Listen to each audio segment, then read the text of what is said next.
안녕하세요. 내 이름은 Song Ashley. I am a first generation Korean immigrant. My mother is from South Korea, specifically Suwon. I'm interested in this role as somebody for whom this story I think is kind of near and dear to my heart.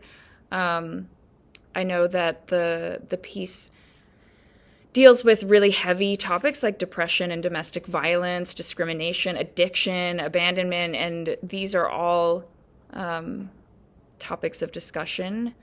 These are all experiences that I have had at varying degrees.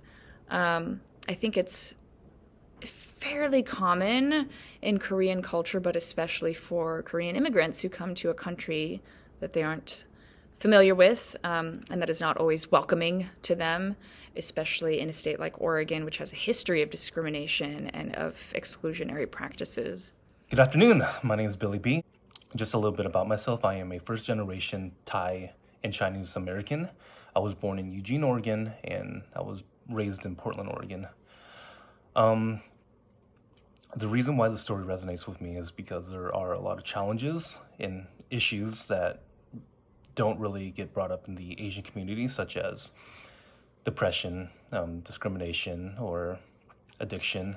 Like mental health is definitely not a discussion that we really talk about in the Asian community. I mean, every time we do bring it up, it's usually swept under the rug, or people tell us to suck it up. I mean, I feel like this is a thing that everyone can relate to. I mean, not just in the Asian community, but in the POC community in general. I faced a lot of discrimination growing up, and growing up in a predominantly white town with little to no diversity, it was kind of hard to find self-identity. I didn't know where I belonged. I couldn't relate to anyone. There weren't a lot of Asian people in Eugene at the time, and I could only relate myself to white people.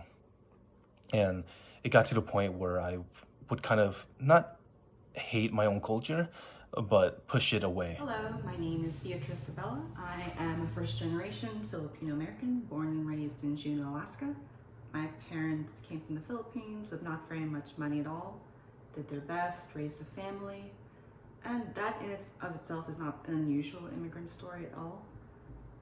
I suppose what's different lately is how much AAPI has been trending in the national news and in headlines for all sorts of reasons. And when I received the casting notice and read about the story that will be told, it made me remember that, we're more than just a trending topic.